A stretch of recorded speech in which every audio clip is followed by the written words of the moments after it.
Da na na na na na na na na na na na na na. What's up, y'all? Philyfli Show checking in here, kicking it at Right Way Production Studios, and we are back.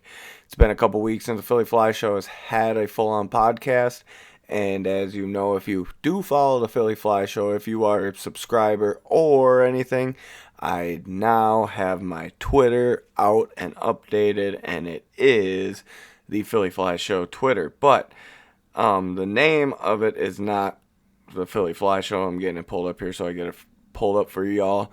If you are not on the X/Twitter account, it is at PHILYFLI999. Soon I am working on a little graphic thing right now. I don't know if this computer is going to be able to run it. I might be able to do it from a different phone. I'm kind of been looking into phones and seeing how I can update a better. I got a couple-year-old phone. It's only 3 years old, and people are like, yeah, it won't do what you're trying to do. So doing a little investigation in there and upgrading some things. But we do have a Twitter page.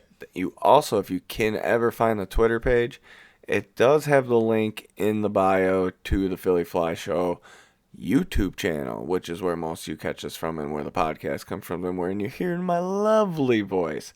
So shout out to Right Way Production Studios. And if you need your house sprayed, okay, I'm just kidding. I forgot. I forgot his name for his little thing, so I'm not going to be doing that one today. Hopefully I get it done next week for its little free advertisement that I like to do. But here, we are back. We're doing a quick show because I am getting ready for next week. Next week is the big week. We got a big pay-per-view card coming next week, and the Philyfli Show is going to bring you a badass show. So we are going to practice here pretty much with this week to get back in the groove. Now, I brought up the Twitter page. I brought all that up. The last 2 weeks of the Philyfli Show, just quick recap. We had Leon Edwards versus Sean Brady that week. I went 7-13. And then last week, we had, it was the UFC Mexico card with Brandon Moreno versus Steve Ercek. And I went 9-12 on that one. One fight dropped off that I didn't get. And I have failed at both back-to-back week quick parlays that I'm throwing out there. I will not throw out there on the podcast here, but tomorrow when I post my picks, because I like to give people like a full day to listen to my show, and then they can just see my posted picks and then go from there and pick their parlay. But there will also be a parlay on there. And maybe this week I'll come out with a little short for some other side stuff here, just a little foreshadow. But we are here for a UFC Fight Night before UFC pay-per-view 314. This is UFC Fight Night. Josh Emmett versus Lerone Murphy. Very, very, very underrated fight here, guys. Yes, it's at the UFC Apex, which is a little frustrating, but this is also why I'm getting the show out a little late tonight, because tomorrow it don't start till 6 o'clock like the normal pay-per-views do.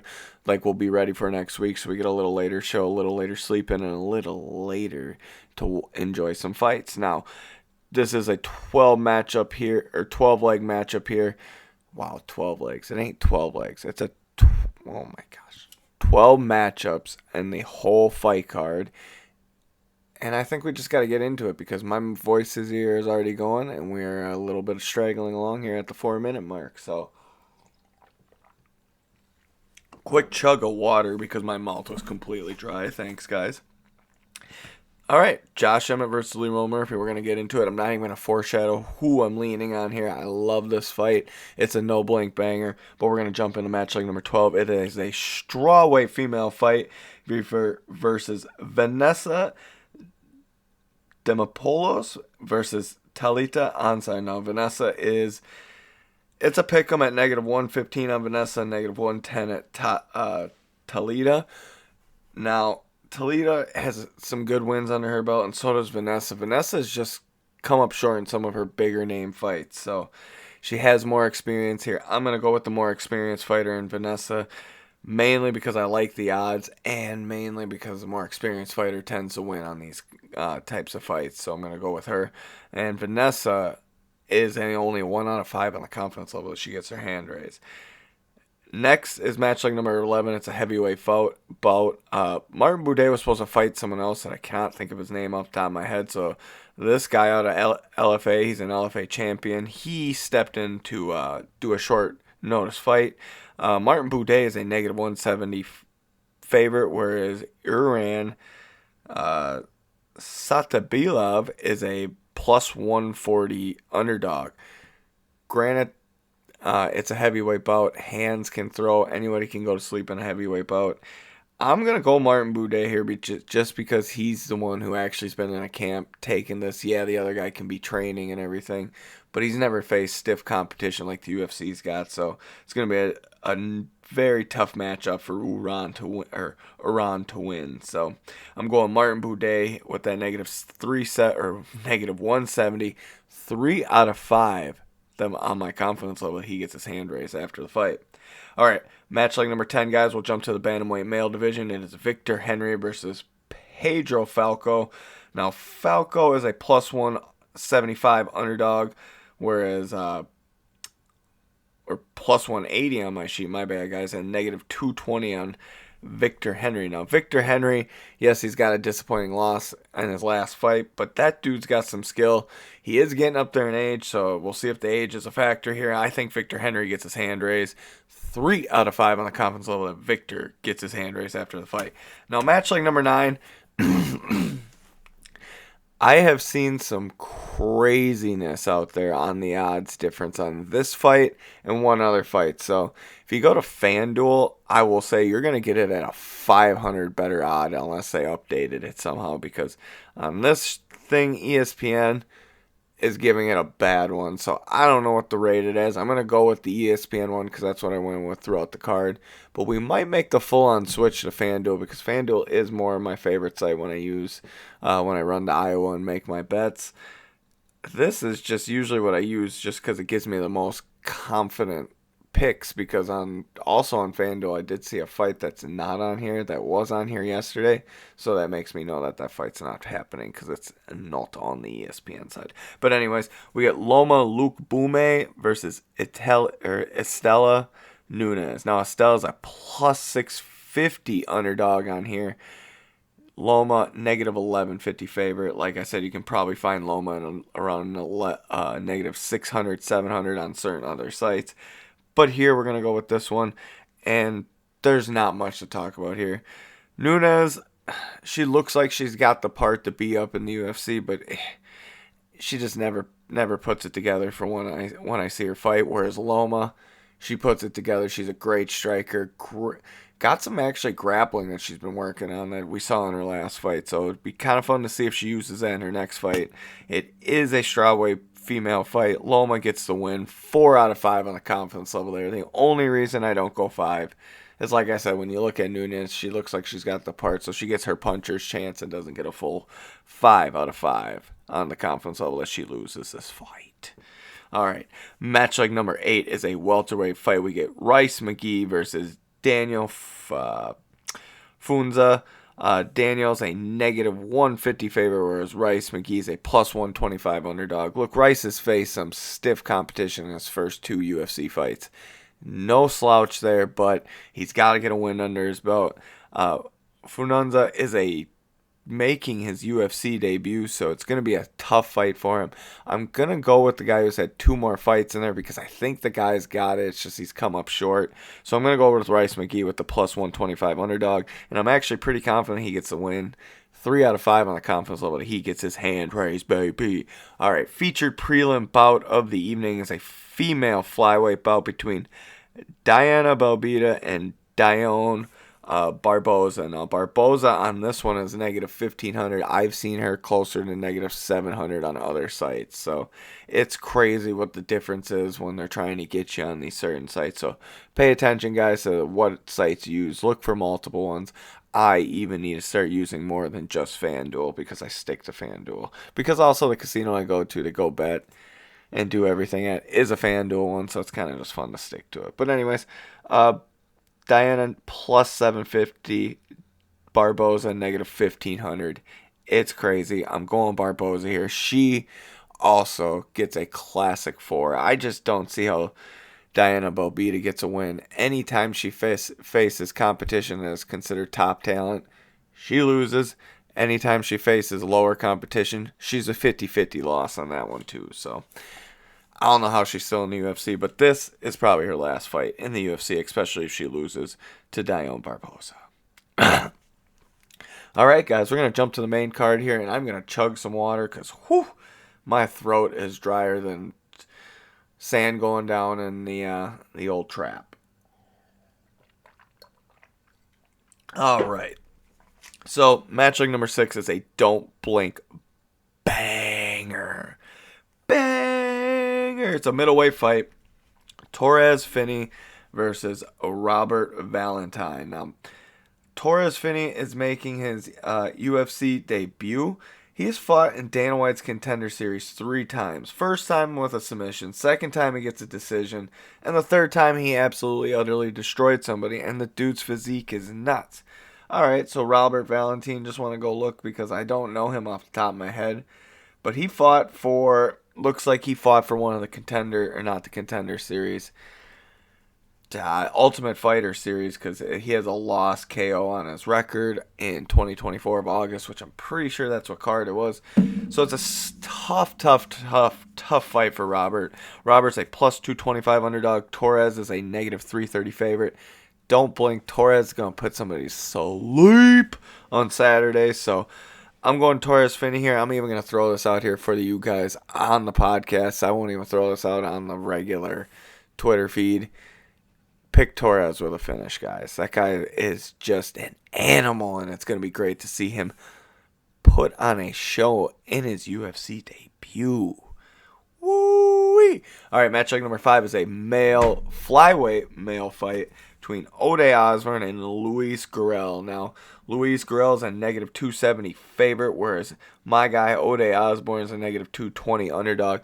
Ode's got the skill, but something happened. I don't know if he got in his own head that he was so good he stopped training as hard, but Ode just went on a run where it's just not been good for him. Like a bad. I think he's got a win in his 5 fights, but he's got 4 losses that are bad. So he takes another L. It could be the end of his UFC career. I don't think that happens. I think he gets a big win over Luis Gurel. Big back to the drawing board win because dude's got hands. He can wrestle. He can do it all. He just has gotten caught, and it's not been pretty. But I'm going to go with Ode with that plus 220. 1 out of 5, though, on the confidence level that he gets his hand raised. He's fighting a tough fight, guys, and he hasn't looked good. Every time I have bet on him, he's failed me recently, so it's kind of tough to do this. That's why he only gets a 1 out of 5 on the confidence level that he gets his hand raised. Matchup number 4, middleweight fight. Badass fight. Great fight here. Brad Tavares versus Jarrell Merchant. Now, Jarrell Merchant is a plus 140 underdog. Brad Tavares, negative 170. Yo, Merchant, all he's going to be looking for is a submission. Brad can put it on him, try to wrestle him, get on top of him. He's going to be looking for Jarrell's going to be looking for a submission. Brad's going to be looking for a finish. I hope it stays on the feet for long enough to put Jarrell Merchant to sleep and hopefully not really have to see this weird, I don't mind if guys are submission specialists, but you cannot just be one directional. You got to be able to strike and stand there with somebody and wrestle and do other things and not just go straight to your back and try to get a submission. So that's why I'm going to go Brad Tavares, though. But 1 out of 5, though, on the confidence level because Brad, he slipped up when he gets tired, and he does get tired in fights being a UFC vet. So it's going to be good to see him back in the ring, though. 1 out of 5, he gets his hand raised after this fight. Matchup number 3 is a bantamweight fight between Cartavius Ramanos and Chang Ho Lee. Now, I do not know the most about both these guys. It was going back, looking at their fights, I was not even impressed with both of them that much. So it's weird for me for them to get this spot. Cartavius is a plus 125 underdog. Cho Hang Lee, negative 150. I'm going Cho Hang Lee here because he's the only one with the very good UFC. I think actually he's making his UFC debut. He's the one making his debut, maybe. I'm double checking so I don't say this wrong, guys. No, he's had one UFC fight and he won his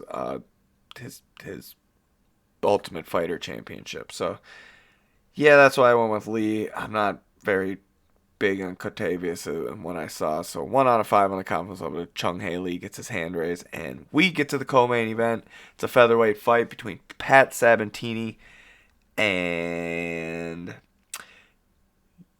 Johanderson Brito. Now, Brito is a negative 245 favorite, whereas Pat Sabatini is a plus 200 underdog.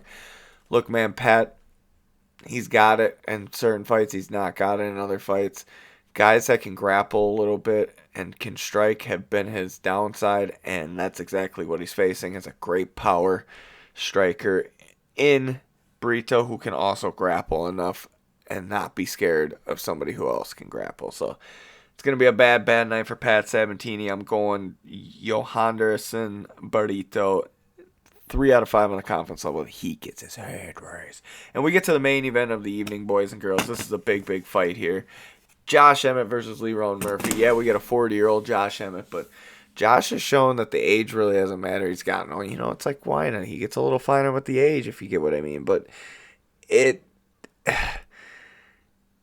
hands are what has won him almost most of his fights. His wrestling and his wrestling defense is great. His forward grappling is, we'll say it's 50-50. Lerone Murphy, we haven't seen him really battle tested against someone like Josh's caliber of knockout artist. So if Lerone just gets a little too aggressive, it could spell a bad night for him. Josh, we all know what type of fight he needs to make. Needs to make it dirty, get on the inside, and land those flipping hooks on him.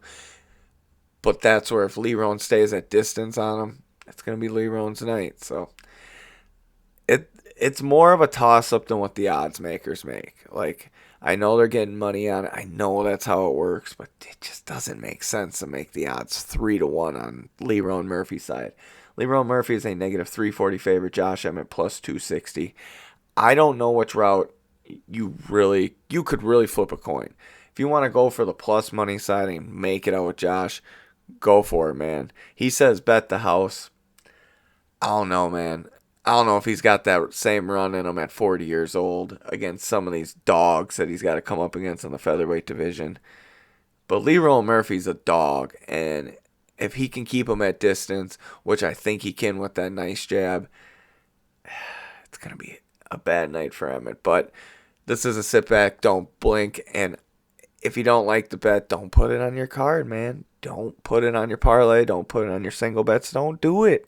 If you don't like it, I'll risk it if I like somebody. And I like both these guys because so you could risk it either way if you're going parlay. So do what you want to do. I'm not here to judge. I'm only here to tell you what I would do. And as the average Joe here, y'all can listen to the average Joe who doesn't miss the fights. Alrighty, y'all. Philyfli show's checking out. I got a little weird there at the end. Sorry. It's been a good week, and we are back. Can't wait to see y'all next week for UFC pay-per-view 314 Alexander Volkanovski versus Diego Lopez. See y'all next week, and shout out to Right Way Production Studios for always making this happen.